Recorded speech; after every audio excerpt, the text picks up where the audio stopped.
Yeah.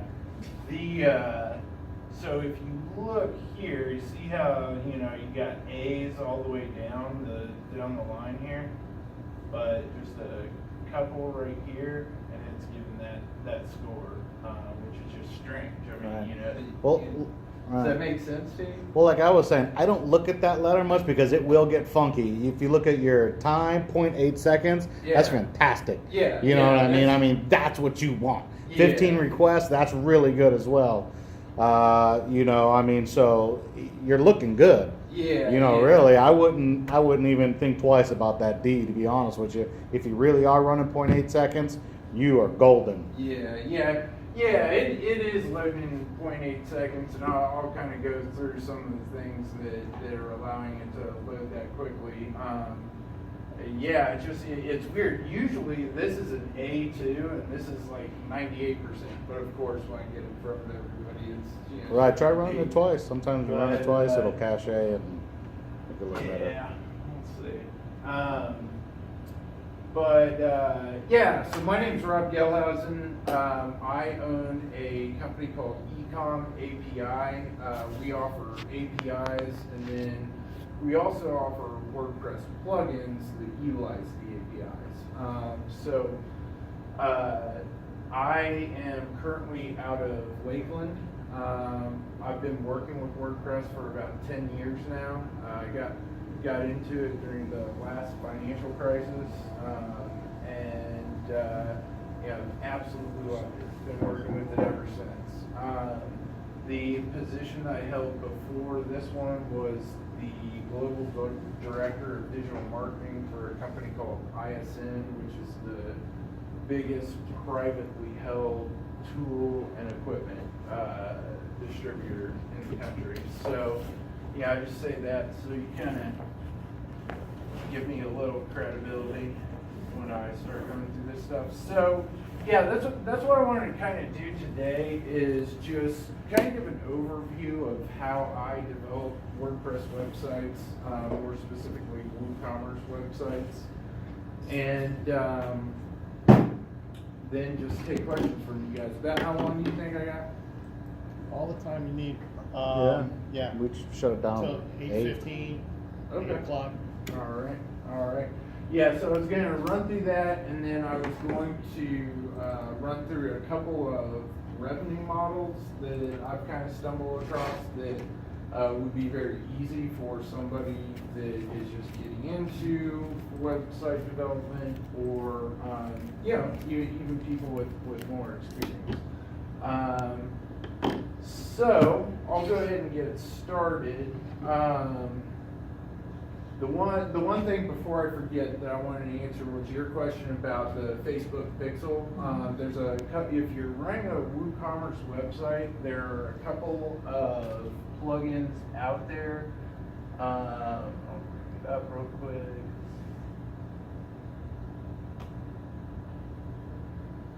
Okay, so this one right here, this is a paid plugin, but it is developed by the people who develop WooCommerce. And I guess I should start there. How many people have developed a WooCommerce website before?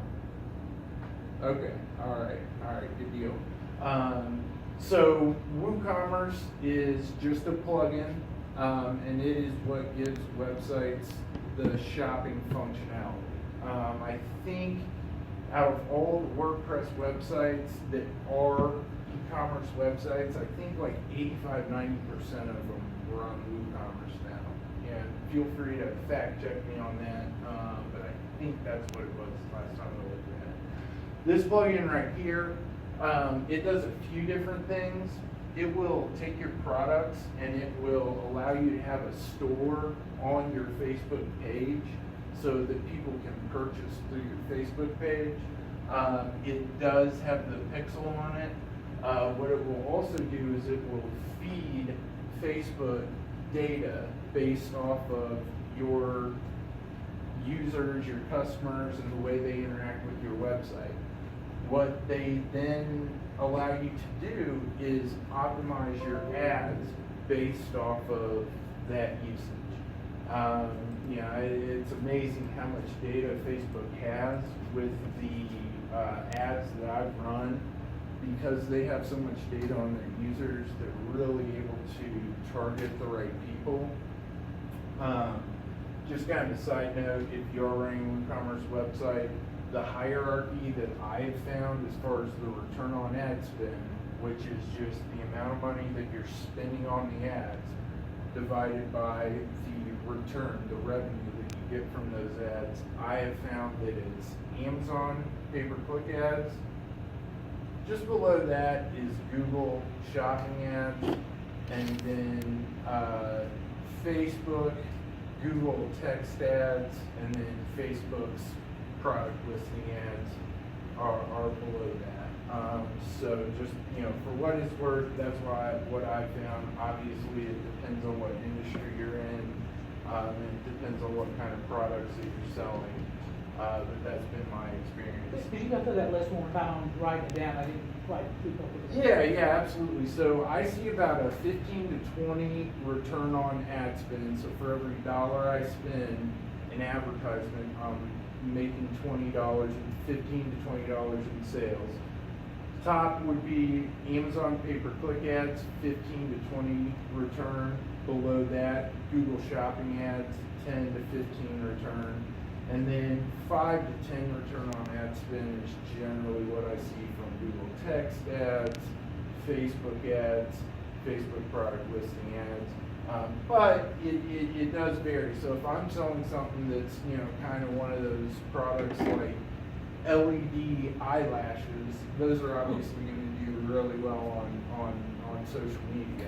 It's kind of one of those impulse buys. But if I'm selling $500 pieces of equipment, it's not something that's just an impulse buy. So What are the things that you're selling to get that 15 to 20, like, that are working so well with Google AdWords? Really anything where there's a large amount of competition. Is it like a product, like a physical product you're selling now? Yeah. So it would be like tools and equipment, or health supplements, or pretty much anything where there's like 5 or 10 people that are selling that item. Because we're running special software that we've developed that does what he's talking about, the pricing software. We've developed special software. And so what we're able to do is we're able to get our pricing as competitive against the other retailers as possible. And then on our websites, we also do things like this, where you'll have a product and we're able to download the reviews from Walmart and stick them in our website. We're able to download votes from Walmart. We're able to download reviews and all these different things. And the only reason I mention that is because all of these things are what are going to increase your return on ad spend. So, you may not be able to download reviews from Walmart, but you can generate them. One thing that we do that works really well, there's a plugin that does it, but 3 or 4 days after the purchase, we always send an email saying, thank you for your business, would you please leave a review on our website about your experience. It'll just have a link in it, and they can go directly to the product page, and they can leave a review. So what we use for that is what's called Active Campaign. It's a competitor to MailChimp. The reason that we use Active Campaign is because there's a lot of different analytics that you can get on your users. So you're able to see your customers' social media profiles. You're able to send out emails to your customers if they visit specific web pages on your website. You can send abandoned cart emails. Some of these things you can do with MailChimp as well. MailChimp is a lot more economical solution, but that's getting into more of the email marketing side of the equation, but that's definitely something that will dramatically increase your conversion rates and increase the revenue that you're doing through your website. So, I'm glad you asked that question, because when you're running an e-commerce website, that is your main goal, is to increase your conversion rates. So I'll talk about a couple of the KPIs that I always look at. I'll tell you what, I'll bring up Google Analytics as well. And this is not stuff that, even if you're newer to e-commerce, this is stuff that you can pay attention to, and it will certainly help you start to maximize your revenue. Because if you think about it, let's say you've got 100 visitors coming to your website, and your conversion rates are 1%. If you increase your conversion rates to 2%, instead of generating one sale, you're generating two. You just doubled your revenue without generating any more traffic to your website, without doing anything else. And so those are the things that we really pay attention to.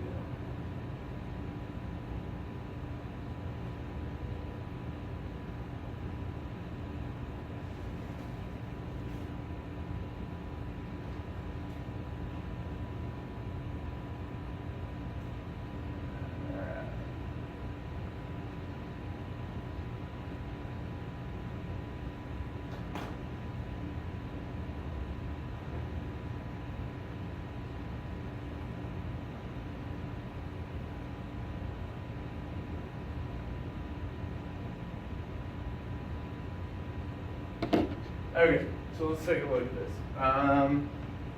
This is Google Analytics. Anything and everything that I'm talking about tonight, I can almost guarantee you, there, like Joe was talking about, that there is a website where you can find more information about this stuff. Some of the stuff that I'm talking about, it may seem complicated, it may seem a little bit intimidating at first, but I can guarantee you, once you start looking at it, you're going to realize that, you know what, it's really not. One of the websites that I enjoy the most, and it's just because I learn best from video tutorials, is lynda.com. But however you learn the best, there's a resource out there. And so on lynda.com, they've got an entire course that talks about Google Analytics. I'm sorry, what's the name of it? Lynda.com. They're renaming it to LinkedIn Learning, but it's owned by LinkedIn, and it's just Lynda, LYNDA.com. And so, they've got an entire video tutorial course on Google Analytics. And here are just some of the things that I'll cover right here. Revenue, obviously, that's pretty self-explanatory. Transactions, 110. E-commerce conversion rates, 1.83%.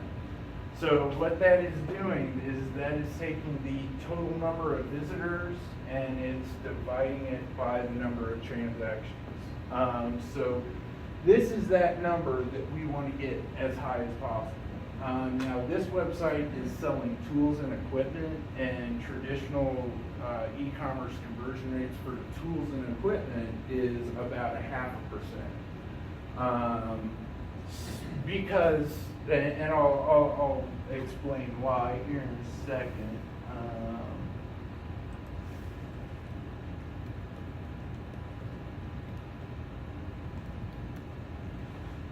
So this is just the e-commerce tab within Google Analytics, and one additional statistic that we see right here is the average order value. So the higher your average order value, the lower your conversion rates are typically going to be. Because if you're selling, $200 pieces of equipment and you've got 100 people coming to your website, maybe one person will purchase that. However, if you're selling, a $15 pair of working gloves, a lot more people probably make a purchase. How do you tell WooCommerce to send this information over to Google Analytics? Yeah, absolutely. Great question. So, let's see here. I'll clear out some of this other stuff.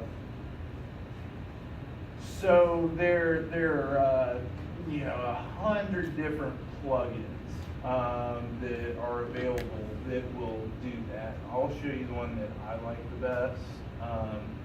It is a paid plugin. It is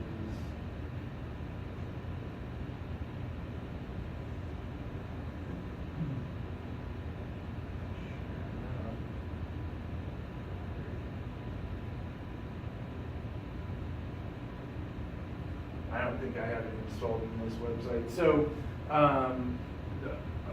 one of the plugins that I use is called Tracking Code Manager. It integrates really well with WooCommerce. But what you're going to want if you're running a WooCommerce website is a plugin that will allow for enhanced e-commerce tracking. That's the word, is enhanced e-commerce tracking, because that enhanced tracking is what is giving you things like revenue, transactions, average order value, all those different things. So it's a very, very good question.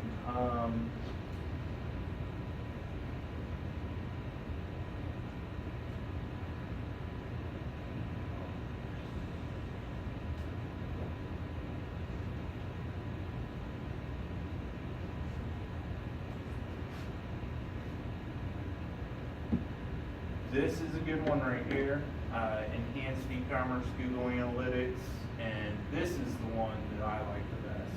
It's also one that's written by the same people that wrote WooCommerce, which I don't even remember if I said it. WooCommerce is owned by Automatic now, and Automatic is the company that is behind WordPress. So, as far as a plugin is concerned, you really can't get, a higher quality plugin than WooCommerce. I guess I should say plugin where more people are working on it.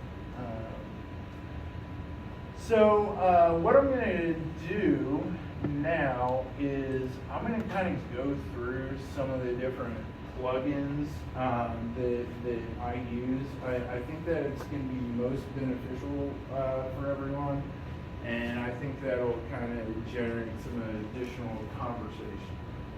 So this Active Campaign for WooCommerce, that's what integrates Active Campaign, the email marketing platform, with WooCommerce. They have a deep data integration, which is the reason that I use it. I love it so much, but that's kind of a whole different conversation all by itself. Security.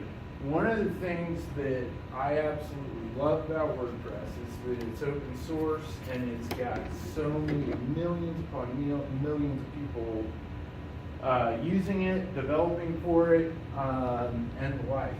But because it's open source and easily accessible to everyone, and it has become a big target for hackers. So security is always something that's at the top of my list. One of the things that I think would probably be best to start out talking about is hosting. So when you see that grade of 0.8 seconds, one of the biggest things that is going to increase the speed of your website is your hosting. Now, the company that I use is called Cloudways.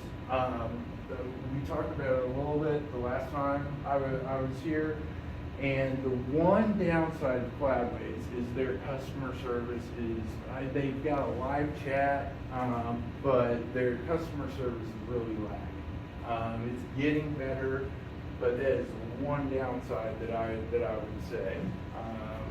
But other than that, I absolutely love it, because what it is allowing me to do is it is essentially a intermediary between all of the different cloud platforms. I'll show actually. Okay, here we go. So,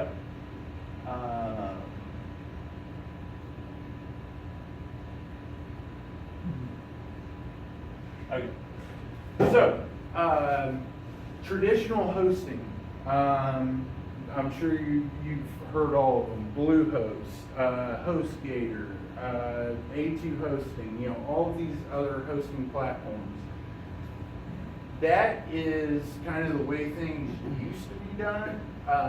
Now you've got these big behemoths like Google Cloud Platform, Amazon Web Services, you know, DigitalOcean is another great one, that are running these massive infrastructures with, you know, the highest quality equipment possible. And so, from everything I've seen, you're going to get a lot better performance out of a cloud solution. One of the other things I do is I register my domain names under Google Domains. And I always choose the Google Cloud Platform.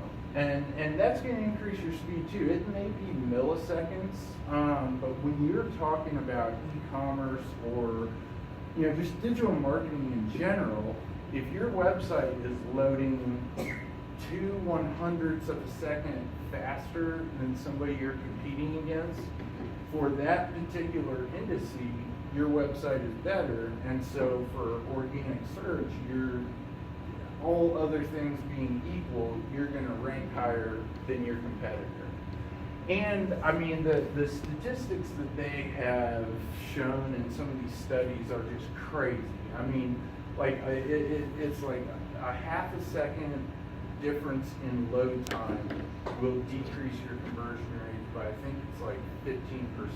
And you know, you think, well, you know, how is that possible? It's only half a second, but they've shown it in study after study. And, you know, feel free to fact check me on that one too. So I register my domain names through Google because when you are requesting a web page, you're doing a DNS lookup. And the DNS lookup, I'm not going to get too in the weeds on it, but when it's going from the domain registry side over to the server side, again, in studies they've shown that by doing it through Google, it shaves off milliseconds of time. You know, whether it's 100% accurate, I don't know, but it makes sense to me. The other thing that I really like about Cloudways is with traditional hosting, you know, you can get a dedicated server. You're probably going to spend like $200-300 a month. And if you're just starting a website, you may think to yourself, oh, you know, I may need that someday. In that type of scenario, either you have to start out on the dedicated server, or as you upgraded, as you started getting more and more traffic as you went along, you would essentially have to migrate that site from server to server to server. Now, you know, I'm sure they've got ways that are a little more streamlined now. I'm sure they do. But with Cloudways, you just jump into the admin panel. You can select any one of your applications that you want to. Or no, I'm sorry. Just click on your virtual server and click on vertical scaling, and then you can scale up all of your different resources right here, and it updates in 30 seconds. Same way too, you know, let's say you decide you're going to run an ad campaign on the radio or on TV, and you think, well, you know, traffic might jump up, you know, a few tens of thousands of people, so you can scale it up for that weekend and then scale it back down. So, you know, for what it's worth, I've really found it useful, as I've progressed on. And again, you may say to yourself, well, you know, there's no way I'm going to ever have that much traffic, but you never know. You know, something might happen for you. You may post a video and go viral. And, you know, if you get 20,000 hits in a day and you're on shared hosting, it's probably going to shut your website. Is this just network speed that you're scaling, or are you also scaling CPUs and disk capacity? Yeah, great question. Yeah, you're scaling the actual server size. So yeah, it's, and I'm not great with hardware, but yeah, it's going to be the actual GPUs that you're using if you're on Google Cloud or, you know, Amazon's equivalent to it. You're also able to scale the disk size and the actual bandwidth that you're able, incoming traffic that you're able to accept, and then also the database size. So if I go from, you know, 100 products to 20,000 products, I'm going to need a bigger database to hold all the images. And you don't have to reboot the server when you scale up like that? No. Because I know some of them. Yeah, no, that's the when they talk about serverless computing, it's not that you're not using servers. There's still servers, you know, with Google and Amazon. It's that you don't have to worry. Like Amazon does all that. Google does all that management for you. Okay, so that kind of covers what I wanted to as far as the hosting is concerned.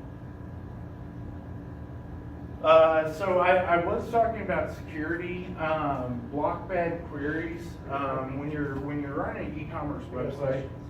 Sure. Just go back real quick to the hosting. So those other ones you mentioned, like GoDaddy or WooComerce, or those are not cloud-based hosting. Is that what you're saying? Yeah, it's funny. You know, a lot of those hosting companies now have gone to using Google or Amazon on their back end, and they just don't tell anybody. Yeah. To answer your question, in my mind, technically those aren't cloud hosting solutions. They're server solutions. Yeah. So block bad queries. What a lot of people will do, you know, truth be told, myself included, is they'll send bots on e-commerce websites, and they're just collecting data. You know, so I may be collecting your pricing on your website, or I may be collecting, you know, the title tags that you're using. But what that's doing is I am crawling your website, and when you have bots crawling your website, that is eating up server resources. It's essentially like having traffic, only it's not traffic that's going to make you any money. So this block bad queries, when it sees the same user agent crawling different web pages, it stops that. And so what that does is it dramatically increases the speed of your website, because you would not believe the number of bots that hit, especially WordPress websites. Yeah, I'll talk a little bit more about why. What's the name of that one? Block bad queries, BBQ. Yeah. They've got a paid version of it that's pretty good, but the free version is just fine for me. You know, I use some page builders, but with WordPress's new blocks, I absolutely love those. You know, from a developer's perspective, I absolutely love it. You know, I'm not going to get into all the different use cases, but I really have enjoyed it. Fraud Labs Pro. So, if you start running an e-commerce, or if you're running an e-commerce website, you've probably seen one of the biggest issues is fraudulent purchases. People, and I think it's mostly bots that are doing it, but they'll steal credit cards, they'll order something on your website, you will ship that person that. By the time it gets there, the person whose credit card they stole realizes it and does a chargeback. As a website operator, you are liable for You know, we probably lost $15,000-$20,000 in the past year from it. Now, we've gotten a lot better, and it rarely ever happens, but,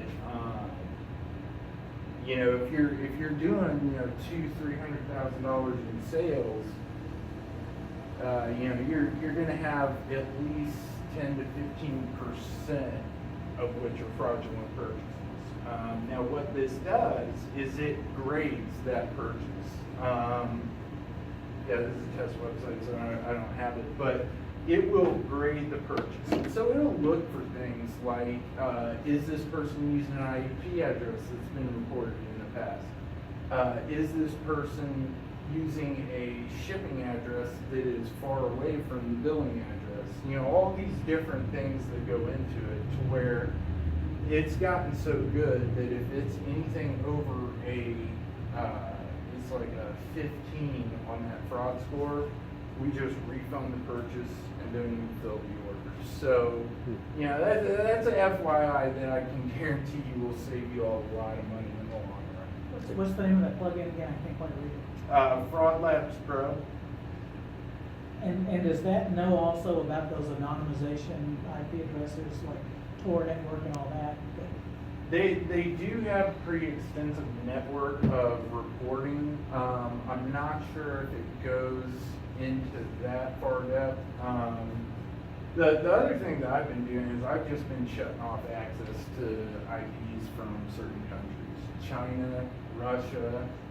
I mean, you know, I'm not selling anything to anybody from those countries, so there's no reason for them to be on my website. Can you manually set that, or do you have to like physically look at it and make that decision?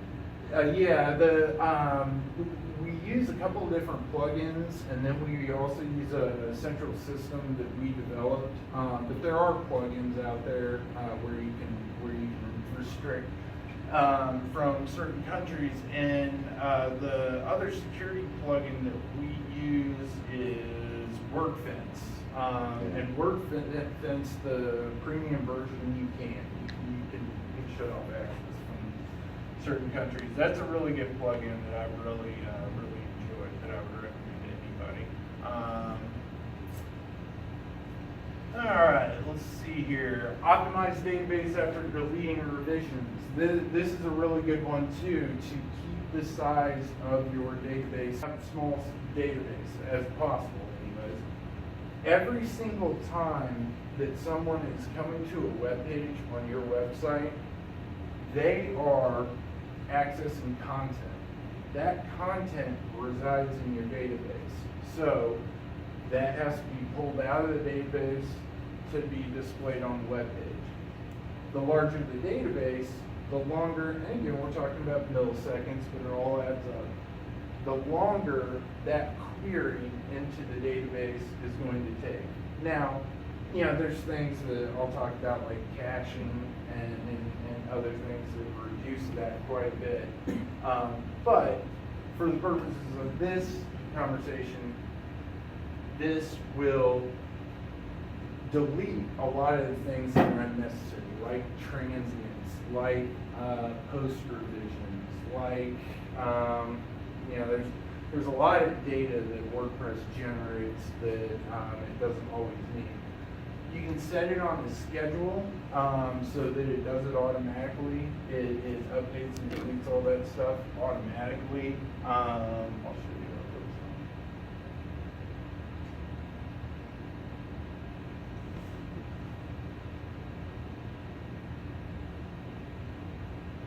how it looks. So it's actually going through and it's deleting all these unnecessary things, and I've got it set up to run every single morning at 1 o'clock in the morning. So it'll certainly save you a lot of space. What's that plugin called again? Optimize database after deleting. What's the name of it? Oh yeah, there it is. Optimize database after deleting revisions. It's a long, stupid title. I don't know why they named it that, but it's one of the best ones that I've seen out there. And then, like, you know, it's got virtually every single feature in the free version. Let's see here. Search by SKU. That's one that I use because the default search in WooCommerce, it's not that great. That one helps it out, but it's a different sidebar. Tracking code manager, we had talked about that a little bit, and what that is going to do is allow you to put in scripts like a Facebook pixel, like Google Analytics code. There's a million and one different scripts that you can use that for. WooCommerce custom order table. So we had talked about the fact that WordPress generates a lot of data, The orders are held in the post meta table. The post meta table can get very, very large. Within each order, you would be amazed at how much data is generated from every single order. It's not just the address and the cost of the products and things like that. The Fraud Labs Pro plugin, that's generating a lot of data, checking all the purchases. There's a lot of transactional data as far as geolocation. Anyways, there's a lot of data being generated. What this custom order table does is it reduces the size of every order by about 80%, and it puts it into a separate database table. Now, the reason that I mention it is because it is very important. This is a free plugin. I would certainly recommend just installing it. You don't have to configure anything. You don't have to do anything. It's going to greatly reduce the size of your database over time. Who supports that one? Is it supported by automatic? It was actually put together by DigitalOcean. Okay. Yeah, I'm glad you said that because you do have to download it from the GitHub repo.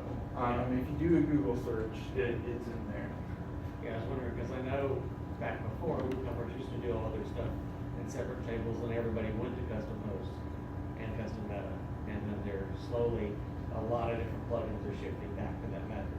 And I know WooCommerce is one of those that is happening. So. Yeah, and I'm sorry, it's Liquid Web, not DigitalOcean, Liquid Web.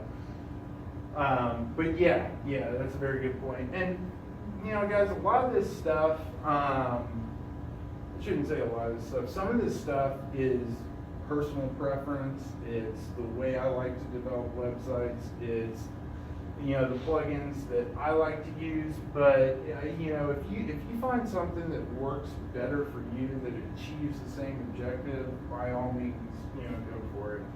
The stuff that I'm talking about is more kind of like concepts and ways to achieve certain objectives. WooCommerce Advanced Bulk Edit. That's just what I use to edit products.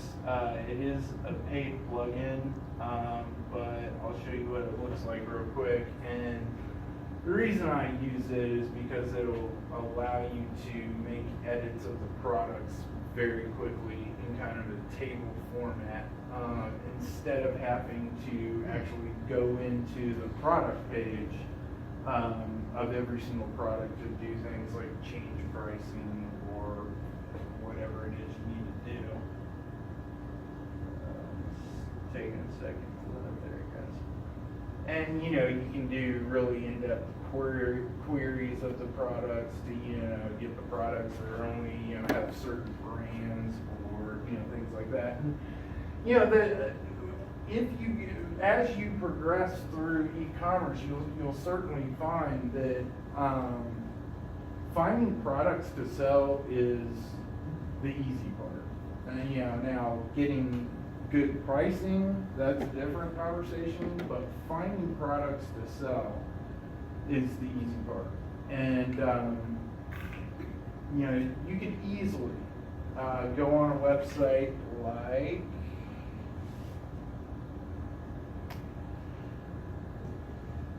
sharesell.com. You can register.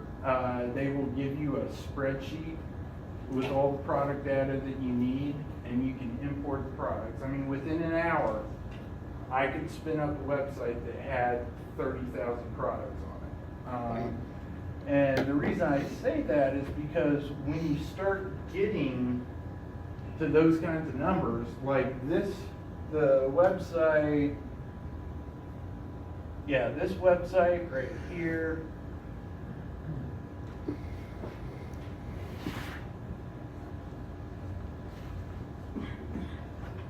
it's got about 3,000 products that we've got on the front end. Total, it's got about 15,000 products in it. And so when you have that many products, you're not going to be able to go through and do things one at a time. And so what this plugin does is it allows you to come in here and you can select multiple products and then you can update them all, or you can just do it right here from within the table. And so it makes it really easy.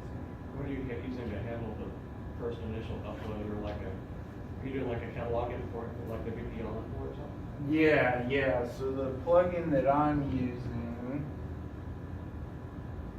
is WPL import. Yeah. And then it's The also pro version with the WooComerce added. Yeah.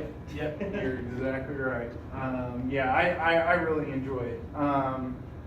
Now, the thing that I have found is that if you do have a spreadsheet that has like 100,000 rows in it, 100,000 products, and you're using this spreadsheet to iterate through every single one of those lines, to do 150,000 products, it took 8 hours. Yeah, now obviously if you beef up the server and you put all kinds of resources into it and you do a couple other things, you can increase that. But for what it's worth, that's why we really enjoy working with APIs, because instead of having to iterate through 100,000, 150,000 rows, I can just make a request for each one, instantaneously. And so, I can take something that would take 8-9 hours. With an API, I can get it done in 30 minutes. Well, I know WPL import also supports, pro version supports setting up a standard import through XML, CSV, stuff like that, and you can actually have it go and reach and do like FTP pulls and all kinds of stuff. Oh, really? I wasn't it's aware. very powerful. Yeah. Yeah. Well, yeah. Thanks for mentioning that. I'm going to look into that more because obviously. Yeah, because sometimes you don't have the money to do an API or something like that, or you need something that really is just the data, and it supports that kind of imports as well. Because once you set that up and you design it, you can kind of save that as an import and then schedule it, and you can also have it like work against a specific kind of like sources. Cool. Yeah. It is a very robust plugin. They have done a very nice job with it. And yeah, we are running a lot of cron jobs and things like that, and it does certainly help. But yeah, I'll definitely look into that more. The next plugin that I'll talk about real quick is this Clarify, and there's a bunch of different things that I won't go over all the things that it's doing, but it's doing a lot of different things that will help with like image optimization. That's a huge one. If you want to reduce the load page or the load time of your website, the biggest factor, the biggest way that you can do that is by optimizing your images. Images have a lot of metadata in them. A lot of the times they'll be a lot bigger than is actually being displayed on the web page. And there's a lot of different things that make images really large, and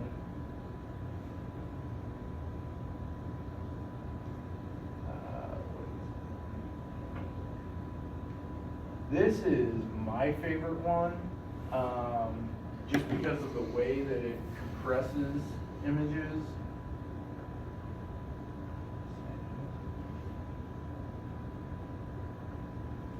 it. Yeah. Yeah, no. You don't like it? Has too many conflicts with too many other things.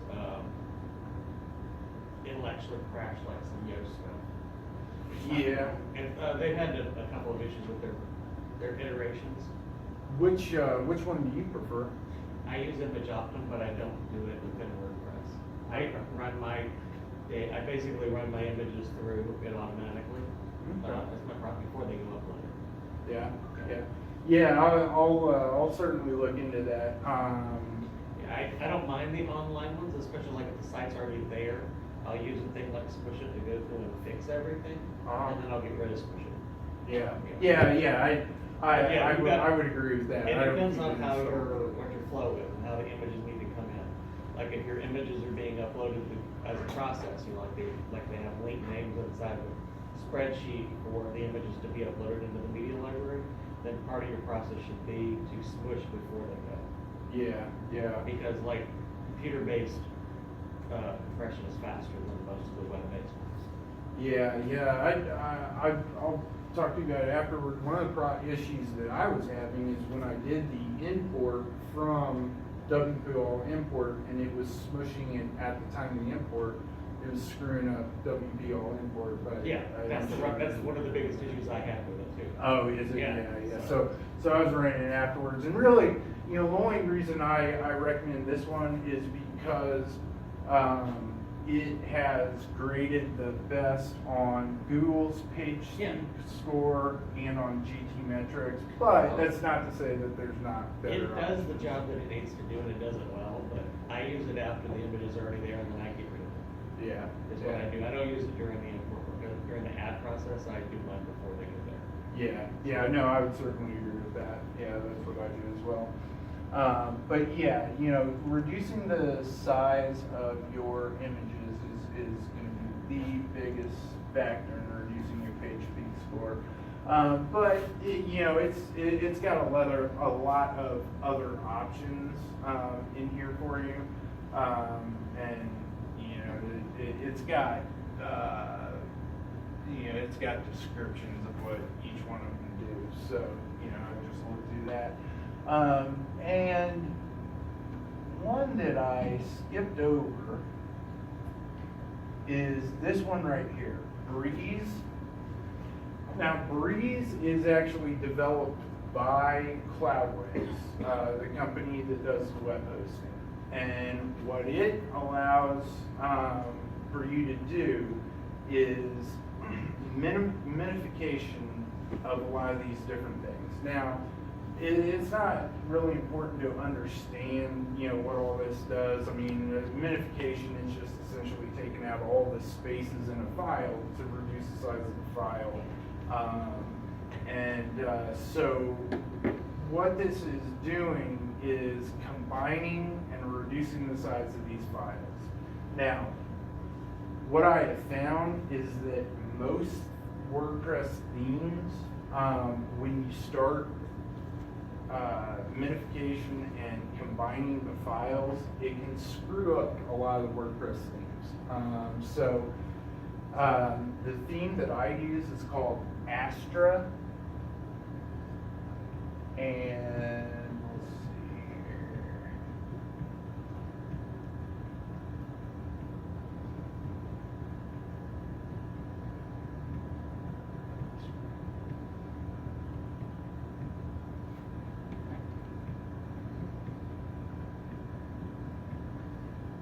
And so when you had pointed out, Joe, about the total requests being like 30, I think it was, that is how that's being achieved. Because when every single product page, almost every single piece of that page is a request. So the image, that's a request. These three images, that's a request. The content on the page, another request. And you see my point. To generate these widgets on the sidebar, again, that's a database query. Those are additional requests. And so that's why a lot of websites that you see you know, it'll be 100, 125, 150 requests for a given web page. Whereas this one, see this, yeah, that's still showing that. But this is more in line of what it normally shows. It's 12 requests. So, you know, when you take the number of requests from 150 down to 12, that's when you start getting these really low times. You're saying you achieve that with the Breeze? Yeah, with Breeze. It would be using Cloudways, Breeze, the plugin, and then the theme Astra. Those three components are what is reducing the requests down to about 12.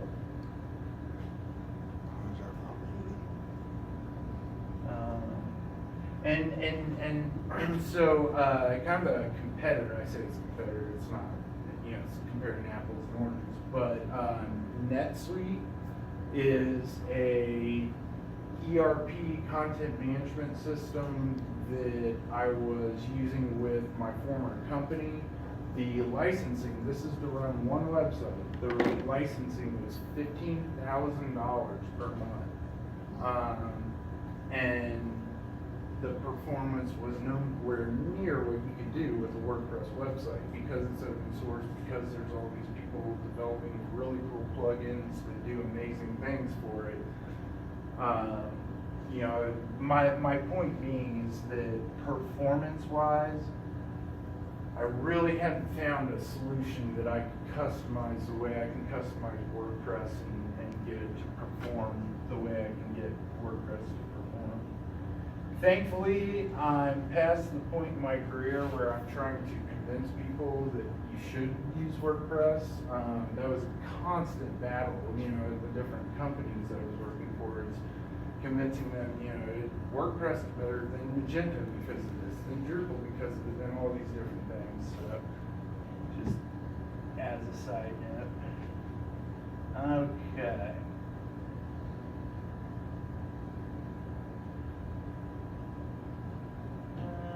Talk about WordFence for security. And I'm going to go ahead and set that.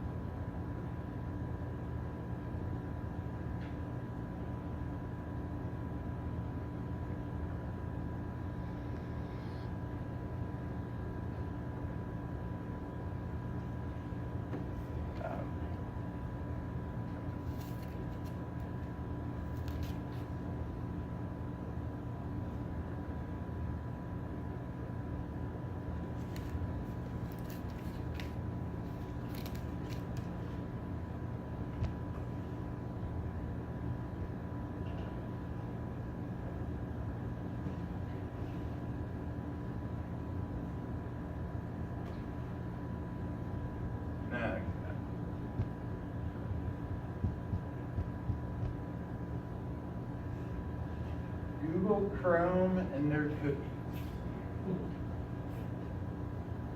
Okay, so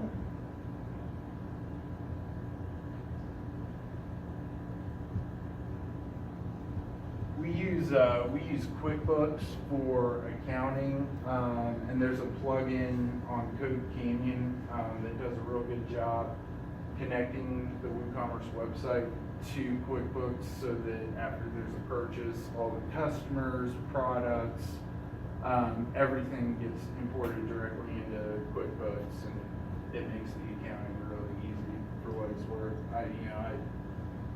I made mistakes in that arena, that's why I mentioned it. What's the plugin for that? It's QuickBooks Connector, and it's found on Code Canyon. Let's see here, where was